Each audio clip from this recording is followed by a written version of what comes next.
Welcome to advance series of Python data science and machine learning. आज की इस video के अंदर हम देखेंगे पाइथन के अंदर ऑपरेटर्स को।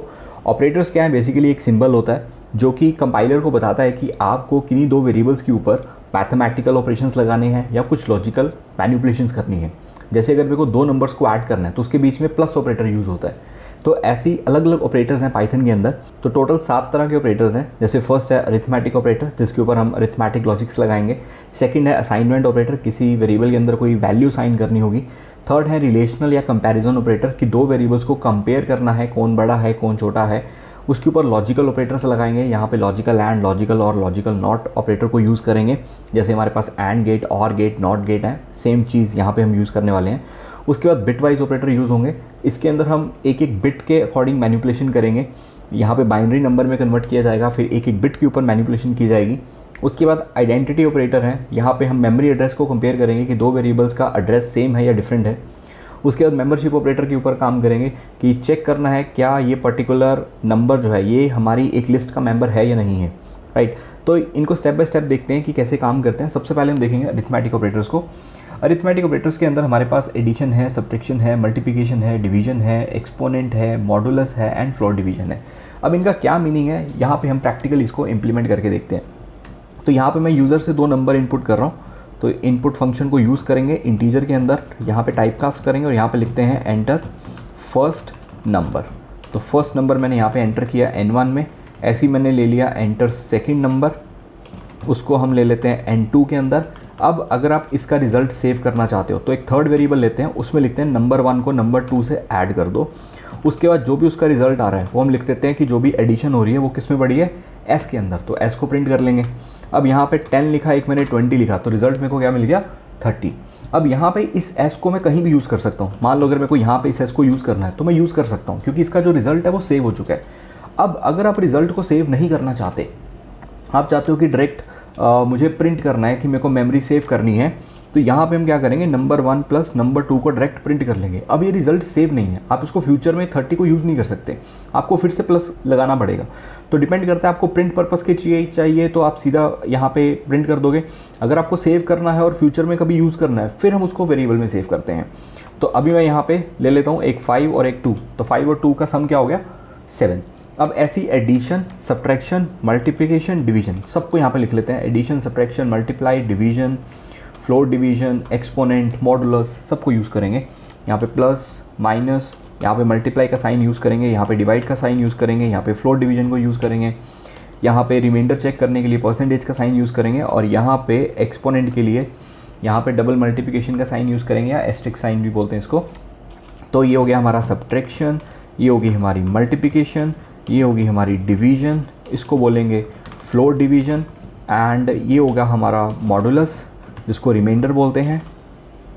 और उसके बाद ये आ जाएगा हमारा एक्सपोनेंट, जैसे किसी की पावर कैलकुलेट करनी है वो आ जाएगा। अब मैं यहाँ पे नंबर 1 में 5 एंटर कर रहा हूँ, नंबर 2 में यहाँ पे 2 एंटर कर रहा हूँ। तो यहाँ पे एक एक करके स्टेप बाय स्टेप हम देखते हैं। सबसे पहले अभी 5 + 2 करेंगे तो यहाँ पे 7 आ जाएगा। यहाँ पे n1 में वैल्यू 5 है, n2 में वैल्यू 2 है। 5 - 2 करेंगे तो यहाँ पे 3 आ जाएगा। अब 5 × 2 करेंगे 10 आ जाएगा। अब 5 को 2 से डिवाइड करेंगे, देखो 5 को 2 से डिवाइड करेंगे तो 2 पे जाएगा, रिमाइंडर 1 बचेगा, यहाँ 4 आ जाएगा। एक होता है 5 को अगर मैं एग्जैक्ट डिवीजन कर दूँ कि मैं 2 से डिवाइड कर रहा हूँ और 2.5 पे जाऊँगा और यहाँ पे रिमाइंडर 0 आ जाएगा। अब यहाँ पे अगर आप सिंगल डिवीजन का साइन यूज़ करते हो तो आपको यहाँ पे 2.5 मिलेगा। अगर आप डबल डिवीजन का साइन यूज़ करते हो जिसको फ्लोट डिवीजन बोलते हैं तो आपको रिजल्ट 2 मिलेगा। अगर आप परसेंटेज साइन यूज़ करते हो तो आपको यहाँ पे रिजल्ट 1 मिलेगा। अब लास्ट क्या है, n1 की पावर n2। n1 में वैल्यू कितनी है 5, n2 में वैल्यू कितनी है 2, तो रिजल्ट क्या मिलेगा 25। अब इन सभी वैल्यूज़ को यहाँ पे कंपेयर करके देख लेते हैं। तो यहाँ पे जैसे ही मैंने एंटर प्रेस किया तो 5 + 2 7 वेरीफाइड हो गया, 5 - 2 3, 5 × 2 10। अब सिंगल डिवीजन कर रहे हैं, 5 को 2 से डिवाइड कर रहे हैं तो रिजल्ट क्या मिलेगा 2.5, ये मिल रहा है। जब हम फ्लोट डिवीजन कर रहे हैं तो वहाँ पे आपको पॉइंट में वैल्यू नहीं मिलती, फ्लोट वैल्यू नहीं मिलती, एग्जैक्ट जो डिवीजन होकर मिल रही है वो आपको मिलेगी, जैसे यहाँ पे 2 मिल रही है। उसके बाद रिमाइंडर कितना आया था 1, तो रिमाइंडर यहाँ पे 1 आ रहा है, मॉडुलस 1 आ रहा है। अब 5 की पावर 2 करेंगे कितना आ रहा है 25, तो यहाँ पे 25 आ रहा है। तो ये है हमारे अरिथमेटिक ऑपरेटर्स। नेक्स्ट ऑपरेटर्स पे चलते हैं जो कि है हमारे पास असाइनमेंट ऑपरेटर होता है हमारा इक्वल टू ऑपरेटर। अगर मेरे को किसी वेरिएबल के अंदर कोई वैल्यू असाइन करनी है उसको हम असाइनमेंट ऑपरेटर बोलते हैं।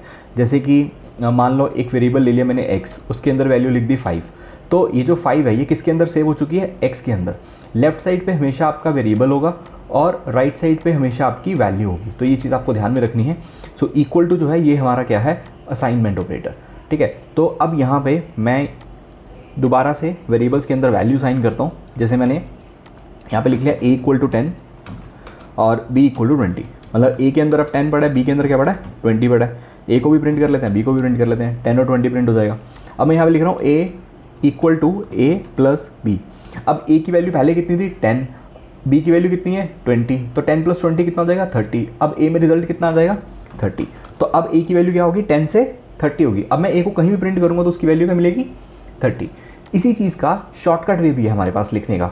जैसे a इक्वल टू 10 है, b इक्वल टू 20 है, आप लिख सकते हो a plus equal to b। इस चीज़ को भी यही बोलते हैं a equal to a plus b। या तो आप a equal to a plus b लिख लो, या इसका शॉर्टकट है a plus equal to b। यहाँ पे भी देखोगे रिजल्ट हमें क्या मिलने वाला है 30 मिलने वाला है। मैं ऊपर भी प्रिंट करके दिखाता हूँ a की वैल्यू को, b की वैल्यू को। तो a और b की वैल्यू 10 और 20 थी, लेकिन नीचे आके a की वैल्यू कितनी होगी 30 होगी। तो आप a equal to a plus B लिख सकते हो या a plus equal to B भी लिख सकते हो, ये सभी में काम आएगा। जैसे a plus equal to B है, जैसे x प्लस इक्वल टू 5 हो गया, इसका मतलब क्या है x equal to X plus 5। x minus equal to 5 लिख दिया तो मैंने x equal to X minus 5। तो आप इन सभी को प्रैक्टिस कर सकते हैं, असाइनमेंट ऑपरेटर्स को ट्राई कर सकते हैं। तो मैंने आपको एक करके बता दिया। नेक्स्ट के ऑपरेटर में चलेंगे जहाँ पे हम कंपैरिजन ऑपरेटर को यूज़ करेंगे, जिसको रिलेशनल ऑपरेटर बोलते थे सी या C++ में या जावा में। तो पाइथन के अंदर इनको कंपैरिजन ऑपरेटर बोलते हैं। यहाँ पे हम दो वेरिएबल्स को कंपेयर करेंगे, या तो वो लेस देन होगा या ग्रेटर देन होगा, या लेस देन होगा या उसके इक्वल होगा, या तो ग्रेटर देन हो या उसके इक्वल हो। अगर दो वैल्यूज़ को कंपेयर करना है तो हम डबल इक्वल टू कोई साइन यूज़ करेंगे। अगर देखना है कि ये इक्वल है या नहीं है, नॉट इक्वल के लिए हम नॉट इक्वल का साइन यूज़ करेंगे। अब यहाँ पे जैसे मैंने a इक्वल टू 10 ले लिया, b इक्वल टू 20 ले लिया, एक c में वेरिएबल लिया मैंने, यहाँ पे लिखा a लेस देन b। अब 10 क्या है, 10 मेरा क्या है, लेस देन 20 है, 10 इज़ लेस देन 20। तो अगर ये सही होता है तो ये क्या रिटर्न करता है, ट्रू। अगर मैंने बोला 10 ग्रेटर देन 20, अब 10 ग्रेटर देन 20 तो नहीं है, ये क्या हो जाएगा, फॉल्स। तो जो भी इसका रिजल्ट है वो किस में सेव हो जाएगा, सी के अंदर, ठीक है। तो अब यहाँ पे चेक करते हैं, सी की वैल्यू को प्रिंट करके देखते हैं। तो यहाँ पे मैंने लिखा प्रिंट, क्या कर दो, सी की वैल्यू को प्रिंट कर दो। अब सी में क्या आ गया मेरे पास, सी के अंदर आ गया मेरे पास ट्रू, ठीक है। अब यहाँ पे हर एक को चेक करते हैं। अब a is less than b, हमने ये चेक कर लिया, 10 इज़ लेस देन 20 ट्रू है। नेक्स्ट चेक करेंगे 10 इज़ लेस देन और इक्वल टू 20, या तो लेस देन हो या उसकी इक्वल हो, तो लेस देन तो है ही है तो ट्रू हो जाएगा। अब ऐसे ही नेक्स्ट चेक करते हैं, a ग्रेटर देन है b के, तो 10 ग्रेटर देन है 20 के, नहीं है तो फॉल्स हो जाएगा। फिर चेक करते हैं 10 या तो ग्रेटर देन हो या उसके क्या हो जाए, इक्वल हो जाए, तो ग्रेटर देन तो नहीं है, ना ही उसकी इक्वल है, तो ये भी फॉल्स हो जाएगा। क्या a और b की वैल्यू इक्वल है, दोनों सेम है, 10 मेरा इक्वल है 20 के, नहीं है, तो यहाँ पे क्या आ जाएगा, फॉल्स हो जाएगा। अब अगर मैं लिखूँ a is not equal to b, मतलब यहाँ पे सही है, 10 इज़ नॉट इक्वल टू 20, तो यहाँ पे क्या आ जाएगा, ट्रू आ जाएगा। अब अगर मैं सेम वेरिएबल ले लेता हूँ, सेम वैल्यू ले लेता हूँ, वेरिएबल डिफरेंट ले लेते हैं, a में 10 पड़ा है, b में 10 पड़ा है। अब मैं कह रहा हूँ a लेस देन b है, तो 10 लेस देन 10 है नहीं, क्योंकि 10 तो उसकी इक्वल है। अब अगर मैं यहाँ पे लिखता हूँ 10 इज़ लेस देन और इक्वल टू 10, या तो a मेरा लेस देन हो b से या उसके इक्वल हो जाए, तो लेस देन तो नहीं है, इक्वल तो है ना, तो यहाँ पे ट्रू आ जाएगा, ठीक है। Similarly a greater than b पे फॉल्स हो जाएगा, क्योंकि a की वैल्यू b से बड़ी नहीं है, ये फॉल्स हो जाएगा। लेकिन अगर मैं चेक करूँगा a ग्रेटर देन है b के इक्वल, या तो a ग्रेटर देन और इक्वल टू b है, तो यहाँ पे क्या हो जाएगा, ट्रू हो जाएगा। ग्रेटर देन तो नहीं है लेकिन उसकी इक्वल है। तो सिमिलरली अगर मैं चेक करूँ a मेरा b के इक्वल है, येस, यहाँ पे ट्रू हो जाएगा। अब मैं यहाँ पे कह रहा हूँ कि मेरा जो a है वो मेरा b के इक्वल नहीं है, तो यहाँ पे कहेगा फॉल्स, क्योंकि उनकी वैल्यू क्या है, इक्वल है। तो ये होते हैं हमारे कंपैरिजन ऑपरेटर। तो इनको प्रैक्टिकली हम यहाँ पे आगे जाके यूज़ करेंगे, काफ़ी यूज़ में होने वाले हैं जब हमें किसी वेरिएबल्स की वैल्यू को कंपेयर करना हो, या कोई condition less than greater than find out करनी हो कि मेरे को वो डेटा चाहिए जिसकी एज 27 से ज़्यादा हो, या जिसकी एज 30 से कम हो, या जिसकी एज 25 से 50 के बीच में आती हो, तो वहाँ पे इन सभी ऑपरेटर्स को यूज़ करेंगे, राइट। सो नेक्स्ट आते हैं हमारे पास पाइथन के अंदर लॉजिकल ऑपरेटर। अब ये लॉजिकल ऑपरेटर क्या होता है, लॉजिकल ऑपरेटर आपके लॉजिक गेट्स की तरह काम करते हैं। जैसे हमारे पास एंड गेट है, और गेट है और नॉट गेट है। तो यहाँ पे एंड, और एंड, नॉट। अगर आपने सी या सी प्लस पढ़ी हुई है उसमें लॉजिकल एंड का ये सिंबल होता था, और का ये सिंबल होता था, और नॉट का ये सिंबल होता था। तो पाइथन में ये सिंबल्स नहीं चलते हैं। पाइथन में एंड ऑपरेटर यूज़ करना है तो आपको ए एंड डी एंड लिखना पड़ेगा, और ऑपरेटर यूज़ करना है तो और लिखना पड़ेगा, नॉट ऑपरेटर यूज़ करना है तो नॉट लिखना पड़ेगा। अब ये काम कैसे करते हैं, यहाँ पे लॉजिकल ऑपरेशंस लगाए जाते हैं। जैसे मैं कुछ एग्जांपल ले लेता हूँ, ए और बी दो वेरिएबल ले लेते हैं। जैसे मान लेते हैं 1 1 0 0 1 0 1 0। अब इसमें 1 का मतलब है ट्रू और 0 का मतलब है फॉल्स, ठीक है। तो मैं ये मान के चलता हूँ। अब यहाँ पे एंड को देखते हैं। एंड का मतलब होता है मल्टीप्लाई, और का मतलब होता है एडिशन। यहाँ पे लिख देता हूँ मल्टीप्लाई, और का मतलब क्या है, एडिशन है। तो 1 को 1 से मल्टीप्लाई करेंगे तो रिजल्ट क्या मिलेगा, 1। मतलब ट्रू को ट्रू से मल्टीप्लाई करूँगा तो रिजल्ट क्या मिलेगा, ट्रू। ये कैसे काम करता है, अगर पहली कंडीशन भी ट्रू है और दूसरी कंडीशन भी ट्रू है तभी आपको रिजल्ट क्या मिलेगा, ट्रू मिलेगा। 1 इंटू 0 क्या हो जाएगा, 0। अगर एक कंडीशन ट्रू है और दूसरी कंडीशन गलत है तो आपका फाइनल रिजल्ट गलत ही रहेगा। पहली कंडीशन गलत है, दूसरी कंडीशन सही है, तब भी आप यहाँ पे 0 ही आएगा, तब भी रिजल्ट फॉल्स मिलेगा। दोनों फॉल्स है तो यही रहेगा। अब ये प्रैक्टिकली कहाँ पे काम होता है। अब मैं कह रहा हूँ कि मेरी ईमेल आईडी भी सही है और मेरा पासवर्ड भी सही है, तो क्या हो जाए, लॉगिन हो जाए। तो वहाँ पे ये ऑपरेटर लगाए जाते हैं। एक ही, अगर ईमेल भी सही हो रही है, पासवर्ड भी सही हो रहा है तो लॉगिन कर जाओ। ईमेल सही है, पासवर्ड गलत है, लॉगिन नहीं कर पाओगे। ईमेल गलत है, पासवर्ड सही है तो भी लॉगिन नहीं कर पाओगे। दोनों गलत हैं तो भी लॉगिन नहीं कर पाओगे। तो वहाँ पे ये लॉजिकल एंड आपके काम आते हैं। उसके बाद लॉजिकल और क्या होता है, ये एडिशन होती है। मतलब ट्रू को ट्रू में ऐड करूँगा तो रिजल्ट क्या मिलेगा, ट्रू ही मिलेगा।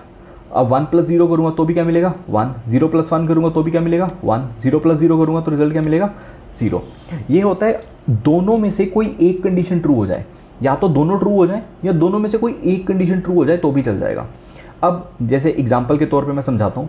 जैसे ये मेरा एक स्विच है, यहाँ पे एक स्विच और है और यहाँ पे लाइट लगी हुई है, ठीक है। इधर से करंट पास हो रहा है। तो मैं कह रहा हूँ कि पहले एंड की एग्जांपल लेते हैं। तो मैं कह रहा हूँ कि पहला स्विच प्रेस होगा तभी करंट आगे पास करेगा, दूसरा स्विच प्रेस होगा तभी करंट आगे पास करेगा, तब क्या होगा कि लाइट ऑन हो जाएगी। तो मतलब इसको बोलते हैं सीरीज़ के अंदर अगर आपको कनेक्शन करने हैं तो वहाँ पे एंड यूज़ होता है।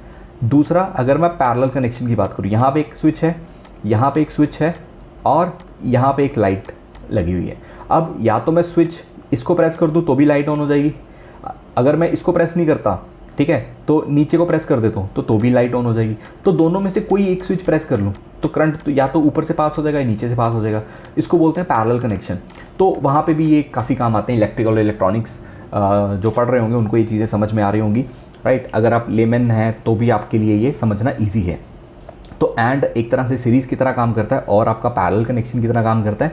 ऐसे ही हम यहाँ पे पाइथन के अंदर 1 को ट्रू लेके चलेंगे और 0 को फॉल्स लेके चलेंगे। अब यहाँ पे हम कंडीशंस की बात करेंगे। जैसे कि हमने बात की कि ईमेल आईडी सही है और पासवर्ड भी सही है तभी लॉगिन करना है। ये ना हो कि आपकी ईमेल सही है और पासवर्ड गलत है तो भी लॉगिन हो जाए, तो वहाँ पे और नहीं चलेगा, ठीक है। तो वहाँ पे और नहीं चलेगा, ठीक है। अब ये कहाँ चलेगा, जैसे मैं बोलूँ या तो आपकी एज ग्रेटर देन 18 हो, या अगर आपकी सिटी लेट से लुधियाना है तो आप यहाँ पे एडमिशन ले सकते हैं, ठीक है। तो दोनों में से कोई एक कंडीशन आपकी ट्रू हो जाए, या तो आप लुधियाना में रहते हो तो भी आप इसको एक्सेस कर सकते हैं, या अगर आपकी एज ग्रेटर देन 18 है तो भी आप एक्सेस कर सकते हैं।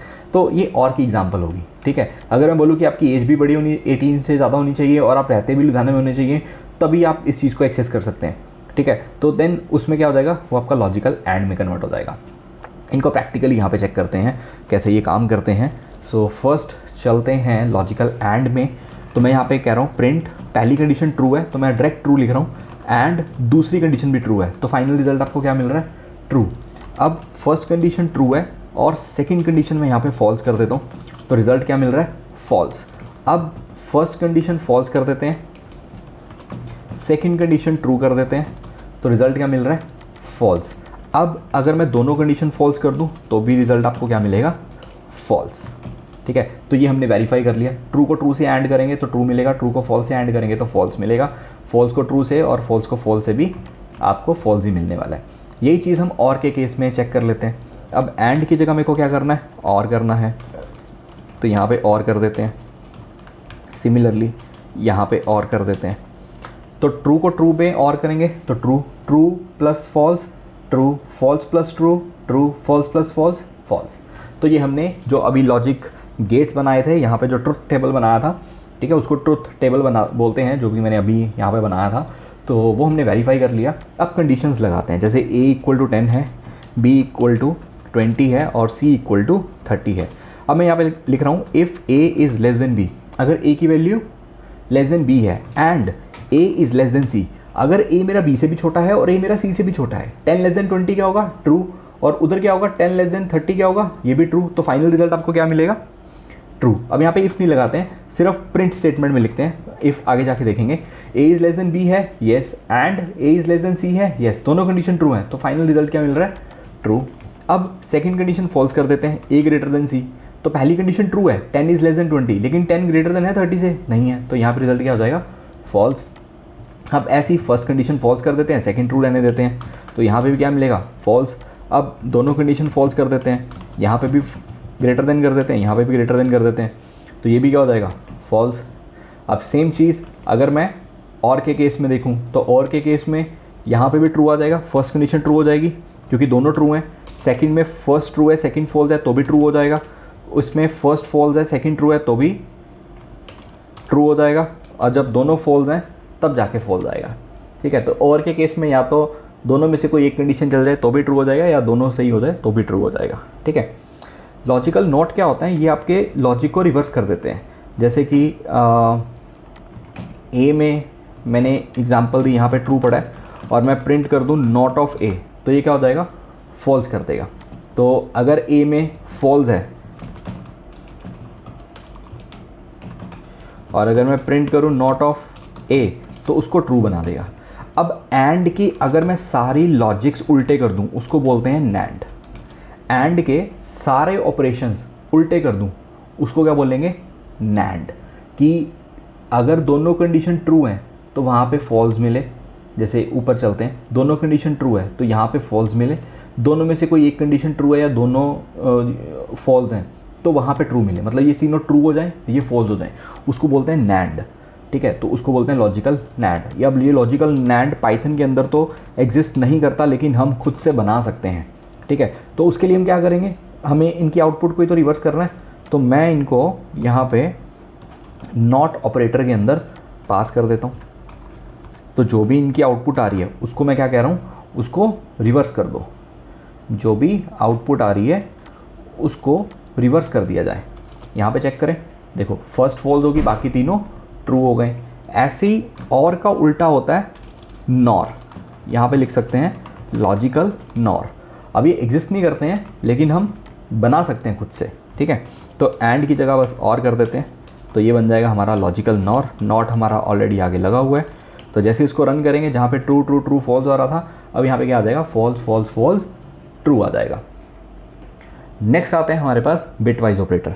अब बिटवाइज ऑपरेटर कैसे काम करते हैं, ये काम करते हैं आपकी एक एक बिट के ऊपर मैनिपुलेशन करते हैं। जैसे a equal to 10, b equal to 6। अब कौन कौन से बिटवाइज ऑपरेटर हैं, सबसे पहले है बिटवाइज एंड का मतलब अगेन मल्टीप्लाई, बिटवाइज और का मतलब एडिशन। पहले इन दो ऑपरेटर को समझते हैं। जैसे मैंने बोला कि 10 को बिटवाइज एंड कर दो, किसके साथ, 6 के साथ। ये एंड का ऑपरेटर है, ये और का है, ये एक्सॉर है, उसके बाद आता है left shift, right shift and one's complement, ठीक है। ये हमारे आईटी में बहुत कम यूज़ होते हैं, लेकिन अगर आप इलेक्ट्रॉनिक्स और इलेक्ट्रिकल बैकग्राउंड से हैं, वहाँ पे ये चीज़ें काफ़ी यूज़ में आती हैं। कैसे यूज़ में आएंगी वो भी हम चेक करेंगे। अब 10 एंड का मतलब मल्टीप्लाई, ये नहीं कि 10 इंटू 6 60 हो जाएगा, नहीं, यहाँ पे 10 को बाइनरी में कन्वर्ट किया जाएगा, 6 को बाइनरी में कन्वर्ट किया जाएगा। अब बाइनरी नंबर में कैसे कन्वर्ट करते हैं, जैसे 10 है, 10 को बाइनरी में कन्वर्ट करेंगे। बाइनरी का मतलब होता है कि नंबर को 0 1 की फॉर्म में कन्वर्ट करना है, क्योंकि कंप्यूटर सिर्फ बाइनरी नंबर समझता है कि 0 और 1 की फॉर्म में लैंग्वेज को समझता है। तो बाइनरी नंबर का बेस क्या होता है, उसमें 2 ही नंबर होते हैं, 0 और 1, तो उसमें क्या है, 2 ही नंबर होते हैं, तो इसलिए हम 2 से डिवाइड कर रहे हैं। तो जो भी नंबर आएगा, जैसे 10 को बाइनरी में कन्वर्ट करना है, इसको 2 से डिवाइड करेंगे। 2 5 का 10, रिमाइंडर कितना बचा, 0, ऊपर क्या बचा 5।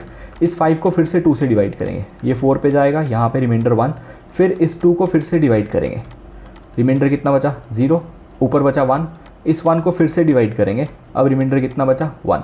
तब तक डिवाइड करते जाओगे जब तक आपको 0 नहीं मिल जाता, राइट। until और unless you are not getting 0 you have to divide continuously। तो कंटिन्यूसली हम उसको डिवाइड करते जाएंगे। अब जो रिमाइंडर बचे हैं आपको उसको राइट टू लेफ्ट से प्रिंट करना है। राइट में क्या आ रहा है 1, उसके बाद क्या आ रहा है 0, फिर क्या आ रहा है 1, फिर क्या आ रहा है 0। तो 10 को कंप्यूटर समझता है 1010। इसका एक शॉर्टकट वे है बताने का। जैसे मैं यहाँ पे लिख रहा हूँ 1, आपको एक काउंटिंग याद रखनी है। 1 का डबल 2, 2 का डबल 4, 4 का डबल 8, 8 का डबल 16, 32, 64, 128, 256, 10512, 1024, 2048, 4096, ऐसे ही आप लिखते जाओगे जो भी आपको नंबर चाहिए। अब मेरे को क्या चाहिए था 10। अब 10 किन नंबर्स को ऐड करके बना सकते हैं? जैसे 8 को ऐड कर सकते हैं, और किसको ऐड कर सकते हैं 2 को। 8 और 2 10 हो जाएंगे। जिन जिन को ऐड कर सकते हैं उसको 1 कर दो, बाकी सारे 0 कर दो। क्या बना 1010। यहाँ पे भी क्या मिला 1010। तो आपको सिर्फ ये एक काउंटिंग याद रखनी है जिससे आप इजीली किसी भी नंबर को बाइनरी में कन्वर्ट कर सकते हो। अब मैंने क्या लिखा 10 को 6 से क्या करना है बिटवाइज एंड। तो 6 को भी बाइनरी में कन्वर्ट करेंगे। 6 कैसे कन्वर्ट हो जाएगा, एक 4 पे, एक 2 पे, बाकी सारे 0। चलो अब इन बिट्स को मल्टीप्लाई करना है। जब हमने इसको बाइनरी में कन्वर्ट कर दिया, अब इनकी बिट्स को मल्टीप्लाई करेंगे। तो 0 इंटू 0 0, 1 इंटू 1 1, 0 इंटू 1 0, 1 इंटू 0 0। अब 1 किस पे आ रहा है 2 पे। अब इसको फिर से डेसिमल में कन्वर्ट किया जाएगा। फाइनल रिजल्ट हमें 1 मिला ना, तो अब बाइनरी को फिर से डेसिमल में कन्वर्ट करेंगे। जहाँ जहाँ पे 1 आ रहा है उनको ऐड कर दो। जैसे यहाँ पे 1 आ रहा है, यहाँ पे 1 आ रहा है, इनको ऐड करेंगे तो क्या बनेगा 10 ही बनेगा। यहाँ पे 1 आ रहा है, यहाँ पे 1 आ रहा है, इनको ऐड करेंगे वापस से हमें वही नंबर मिल जाएगा 6। अब 1 किस पे आ रहा है 2 पे। तो मतलब अगर मैं 10 को 6 से बिटवाइज ऐड करता हूँ तो रिजल्ट मेरे को क्या मिलने वाला है 2। 10 को बिटवाइज ऐड कर दो 6 के साथ, मतलब यहाँ पे a को बिटवाइज ऐड कर दो b के साथ, तो रिजल्ट क्या मिला 2। अब सिमिलरली हम यहाँ पे चेक करेंगे बिटवाइज और का मतलब क्या होता है एडिशन। अब यहाँ पे इनको ऐड करके देखते हैं। तो ये चीज़ इरेज करते हैं। चलो 0 plus 0 0, true plus true true ही होता है, 1 प्लस 1 इसमें 1 ही होता है, 0 प्लस 1 1, 1 प्लस 0 1। अब 1 कहाँ पे आ रहा है 8 में, 4 में और 2 में। 8 और 4 12, 12 और 2 14। तो चेक करते हैं हमारा रिजल्ट 14 मिल रहा है। येस, हमारा जो रिज़ल्ट है वो 14 मिल रहा है। ठीक है, तो इस तरह से बिटवाइज आपका जो और है वो काम करता है। अब यहाँ पे चेक करते हैं एग्जॉर। एग्जॉर गेट कैसे काम करता है। एग्जॉर काम करता है अगर दोनों इनपुट सेम है, जैसे ये भी 0 है तो ये भी 0 है, तो फाइनल रिजल्ट भी 0 आएगा। यहाँ पे भी दोनों इनपुट सेम है, अगर दोनों इनपुट सेम है तो रिजल्ट क्या मिलेगा 0। अगर दोनों इनपुट क्या है डिफरेंट है तो रिजल्ट क्या मिलेगा 1। ये आपका यूज़ होता है। आपने देखा होगा आपके घर में यहाँ पे स्टेयर्स होंगी, इस स्टेयर्स में यहाँ पे एक लाइट का स्विच लगा होगा, एक लाइट का स्विच यहाँ पे लगा होगा। अगर दोनों ऑफ स्टेट में है, यहाँ पे भी ऑफ है, यहाँ पे भी ऑफ है, तो देखो लाइट आपकी ऑफ होती है। जब आप यहाँ से बटन प्रेस करते हो, यहाँ पे ये ऑन हो गया, यहाँ पे अभी भी ऑफ है, तो एक जगह ऑन है एक जगह ऑफ है, तो आपकी लाइट ऑन हो जाती है। यहाँ पे देखो ऑन हो जाती है। अब अगर ऊपर गए, ऊपर जाके आपने इसको प्रेस कर दिया, तो यहाँ से ऑन किया लाइट ऑन हो गई, ऊपर जाके फिर से आप यहाँ से अगर दोबारा प्रेस करोगे तो लाइट ऑफ हो जाएगी। जब दोनों ऑन है तब भी क्या हो जाएगी ऑफ हो जाएगी। ठीक है, तो ये आप अपने घर पे नोट करना। तो वहाँ पे ये आपके ये एक्सॉर गेट के लॉजिक्स काम करते हैं, स्टेयरकेस बोलते हैं उसको। तो अब यहाँ पे 1 क्या आ रहा है 8 और 4 पे, तो इसका रिजल्ट क्या आना चाहिए 12। तो इसको चेक कर लेते हैं, ए को एक्सॉर बी के साथ चेक करते हैं, तो रिज़ल्ट क्या मिल गया हमारे पास 12। अब इसके बाद हमें चेक क्या करना है, ए की बिट्स को शिफ्ट कर देते हैं 2 के साथ। तो 2 टाइम्स इसकी बिट्स को मेरे को शिफ्ट करना है। अब ए की वैल्यू क्या आती है 1 0 1 0। पीछे जितनी मर्जी 0 हो कोई फ़र्क नहीं पड़ेगा, क्योंकि जब मैं काउंटिंग लिखूँगा 1 2 4 8 16 32 64, तो ऐड किसको करना है जहाँ पे 1 आ रहा है, तो 10 ही बनेगा। ठीक है, आगे 0 लगा दोगे तो मीनिंग चेंज हो जाएगा। ओके, अब मेरे को क्या करना है बिट्स को लेफ़्ट की तरफ शिफ्ट करना है, मतलब इसको यहाँ पे लेके आना है, 1 को यहाँ लेके आना है, 0 को यहाँ लेके आना है, इस 1 को यहाँ लेके आना है। ठीक है, इस 0 को यहाँ ले आएंगे, ये 0 यहाँ आ जाएगी, इसकी जगह एक 0 ऐड हो जाएगी। ठीक है, अब फिर से इसको इधर, इसको इधर, इसको इधर, मतलब ये 1 इधर आ जाएगा, ये 0 इधर, ये 1 इधर, ये 0 इधर, यहाँ पे ये ऐड हो जाएगा। तो अब 1 से शिफ्ट यहाँ पे हुआ, 1 से शिफ्ट यहाँ पे आया, 2 से शिफ्ट कर दिया किधर लेफ़्ट की तरफ। अब काउंटिंग लिखो 1 2 4 8 16। 1 यहाँ से स्टार्ट होगा क्योंकि वो वाला 1 नहीं है, ये तो जस्ट मैंने लिखा था, यहाँ से स्टार्ट है 1 2 4 8 16 32। 32 और 8 क्या आ रहा है 40। तो अगर मैं ए को लेफ़्ट शिफ्ट कर दूंगा 2 के साथ तो रिज़ल्ट क्या मिलेगा 40। ठीक है, तो यहाँ पे 40 आ रहा है। सिमिलरली अब अगर मैं ए को राइट शिफ्ट कर दूँ लेट से 2 के साथ, अब ए में सेम 10 है, 10 का बाइनरी नंबर 1010, पीछे जितनी मर्जी जीरो कोई फ़र्क नहीं पड़ेगा। अब राइट में आगे कोई जगह ही नहीं है, ठीक है, तो राइट में जब हमारे पास कोई जगह ही नहीं है तो ये बिट ख़त्म हो जाएगी, ये बिट ख़त्म हो जाएगी, हमारे पास ये रह जाएगा। काउंटिंग स्टार्ट करेंगे 1 2 4 8, तो रिज़ल्ट क्या आ रहा है यहाँ पे 2। तो यहाँ पे ए को राइट शिफ्ट करेंगे तो रिज़ल्ट क्या मिल जाएगा 2। लेफ़्ट में हम कर सकते हैं कि लेफ़्ट शिफ्ट में क्या करना है, ये नंबर है आपको 2 से शिफ्ट करना है तो उतनी पीछे क्या ऐड कर दो, 0 ऐड कर दो। राइट शिफ्ट में मेरे पास जगह ही नहीं है तो ये ख़त्म हो जाएंगे, बचा क्या 1 0, तो 1 2 क्या बन रहा है 2, तो यहाँ पे रिज़ल्ट 2 आ रहा है।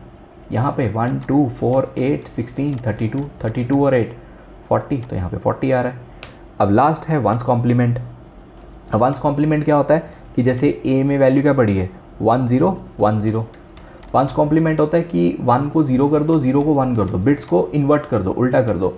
अब चेक करेंगे 1 कहाँ पे आ रहा है 4 पे और 1 पे, मतलब 10 का वंस कॉम्प्लीमेंट क्या हो जाएगा 5।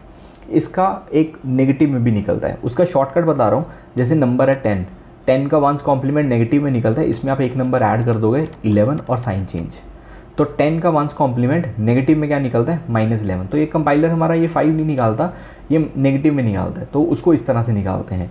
अगर मैं 52 का वंस कॉम्प्लीमेंट निकालना है तो वो क्या निकलेगा -53, एक ऐड कर देंगे साइन चेंज। तो चेक करते हैं यहाँ पे 10 का यही आ रहा है, प्रिंट करते हैं one's complement of A which is -11। तो ये हैं आपके बिटवाइज ऑपरेटर। अब इसके बाद 2 ऑपरेटर बचे हैं हमारे पास, आइडेंटिटी एंड मेंबरशिप। अब आइडेंटिटी ऑपरेटर क्या होता है, ये चेक करते हैं क्या 2 वेरिएबल्स आपके सेम मेमोरी एड्रेस को पॉइंट कर रहे हैं या डिफरेंट मेमोरी एड्रेस को पॉइंट कर रहे हैं। जैसे मैंने एक लिस्ट 1 ली, अब लिस्ट 1 के अंदर मैंने यहाँ पे स्टोर कर दिया डेटा 1 2 3। अब ऐसी मैंने एक लिस्ट 2 ले ली, उसके अंदर भी मैंने डेटा स्टोर कर दिया 1 2 एंड 3। अब इन दोनों लिस्ट को क्या करते हैं, प्रिंट करके देखते हैं, लिस्ट 1 को और यहाँ पे लिस्ट 2 को। अब दोनों लिस्ट क्या हैं, यहाँ पे सेम वैल्यू है। अगर सेम वैल्यू है तो कंपैरिजन के लिए हम क्या यूज़ करते हैं, डबल इक्वल टू। लिस्ट 1 है मेरी लिस्ट 2 के इक्वल, येस। अब अगर मैं चेक करूँ list 1 is identical to list 2, is and is not, ये 2 ऑपरेटर यूज़ होते हैं। अगर दोनों का एड्रेस सेम होगा तो वहाँ पे वो ट्रू रिटर्न करेगा, अगर दोनों का एड्रेस सेम नहीं है तो वहाँ पे फॉल्स रिटर्न करेगा। अब यहाँ पे क्या होगा, यहाँ पे हमें फॉल्स मिलेगा। वो क्यों मिलेगा, ये मेरी लिस्ट 1 है, यहाँ पे मेरी लिस्ट 2 है, इसके अंदर 1 2 3 पड़ा है, इसके अंदर 1 2 3 पड़ा है। तो जब भी हम किसी वेरिएबल में डेटा स्टोर करते हैं वो कोई मेमोरी एड्रेस के ऊपर डेटा आपका असाइन होता है। जैसे मान लो इसकी मेमोरी एड्रेस है 2000, इसकी मेमोरी एड्रेस है 2004। जब हम इक्वल टू यूज़ करते हैं तो इन वैल्यूज़ को कंपेयर करता है। जब मैं इसको यूज़ करूँगा तो वहाँ पे इनके एड्रेस को कंपेयर करेगा। अब दोनों के एड्रेस क्या हैं, डिफरेंट है, तो यहाँ पे क्या आ जाएगा, फॉल्स। अब दोनों के एड्रेस सेम कब होंगे, ठीक है। अगर मैं यहाँ पे लिख दूँ कि print list 1 is not identical to list 2, अब यहाँ बोलेगा हाँ ट्रू, सही है, क्योंकि दोनों के जो एड्रेस हैं वो अलग अलग हैं, ठीक है। अब मैं एक लिस्ट 3 ले रहा हूँ, मैंने क्या बोला, लिस्ट 1 के अंदर जो भी है उसको किस में डाल दो, लिस्ट 3 के अंदर भी, मतलब लिस्ट 1 और लिस्ट 3 के अंदर सेम डेटा पड़ा है, ठीक है, दोनों में सेम वैल्यू आ गई। लिस्ट 1 इक्वल टू लिस्ट 3 करते हैं, ये भी इक्वल है, और लिस्ट 2 इक्वल टू लिस्ट 3 करेंगे, वो भी ट्रू है, क्योंकि तीनों में सेम वैल्यू पड़ी है, ठीक है। और अब अगर मैं लिखूँ list 1 is identical to list 3 and list 2 is identical to list 3, तो मैंने क्या बोला, लिस्ट 1 के अंदर जो डेटा पड़ा है उसको लिस्ट 3 में ऐड कर दो। तो जब भी हम ऐसा इक्वल टू करके यहाँ पे असाइन करते हैं तो वो ये नहीं कि एक अलग लिस्ट 3 बनाएगा और यहाँ पे 1 2 3 कर देगा, नहीं, वो इसकी मेमोरी को सेव करेगा। वो इसी वेरिएबल के अंदर जहाँ पे ये जो वेरिएबल है, जो वहाँ पे ये जिस मेमोरी लोकेशन के ऊपर वो पॉइंट कर रहा है, उसको भी उसी मेमोरी लोकेशन असाइन कर देगा। अब दोनों सेम मेमोरी एड्रेस को पॉइंट कर रहे हैं जहाँ पे ये वैल्यूज़ पड़ी हैं। अब अगर मैं लिस्ट 1 और लिस्ट 3 के साथ चेक करूँगा तो ट्रू आएगा, लिस्ट 2 और लिस्ट 3 के साथ चेक करूँगा तो फॉल्स आएगा। तो यहाँ पे चेक करके देखते हैं, फर्स्ट ट्रू आ रहा है और सेकंड फॉल्स आ रहा है। तो ये हैं हमारे पाइथन के अंदर ऑपरेटर्स, जिसके अंदर हमने अरिथमेटिक ऑपरेटर देखे, असाइनमेंट देखे, कंपैरिजन और रिलेशनल ऑपरेटर देखे, उसके बाद हमने लॉजिकल ऑपरेटर्स देखे, बिटवाइज ऑपरेटर देखे, उसके बाद अब हमने आइडेंटिटी ऑपरेटर्स देखे। अब नेक्स्ट जो लास्ट ऑपरेटर है वो है हमारा मेंबरशिप ऑपरेटर। अब मेंबरशिप ऑपरेटर के अंदर दो ऑपरेटर आते हैं, इन एंड नॉट इन। अब ये कैसे काम करते हैं, जैसे मेरे पास एक लिस्ट है, उसके अंदर मैंने कुछ वैल्यूज़ लिख ली और अब मेरे पास एक नंबर है 3। अब मेरे को ये चेक करना है ये जो नंबर 3 है ये मेरी लिस्ट 1 का मेंबर है या नहीं है, मतलब मेरी लिस्ट 1 के अंदर प्रेजेंट है या नहीं है। अब वो प्रेजेंट है तो मैं चेक करूँगा नंबर इन लिस्ट 1, नंबर जो 3 है वो मेरा लिस्ट 1 के अंदर है, अगर होगा तो ट्रू प्रिंट कर देगा, अगर नहीं होगा तो फॉल्स प्रिंट कर देगा। अब यहाँ पे लिखते हैं नंबर नॉट इन लिस्ट 1, तो मैं कह रहा हूँ नंबर मेरा लिस्ट 1 के अंदर नहीं है, तो ये क्या बोलेगा फॉल्स, क्योंकि नंबर मेरा लिस्ट के अंदर प्रेजेंट है। इसको और भी आगे जाके देखेंगे जब हम फॉर लूप वगैरह यूज़ करेंगे, तब इसको थोड़ा और डिटेल में डिस्कस करेंगे। तो ये थे आपके पाइथन के अंदर ऑपरेटर्स। अब इसके नेक्स्ट सेशन के अंदर हम यहाँ पे चेक करेंगे कंडीशनल स्टेटमेंट्स को, जिसके अंदर हम इफ एल्स कंडीशंस को देखेंगे। सो मिलते हैं नेक्स्ट की वीडियो में। Thank you.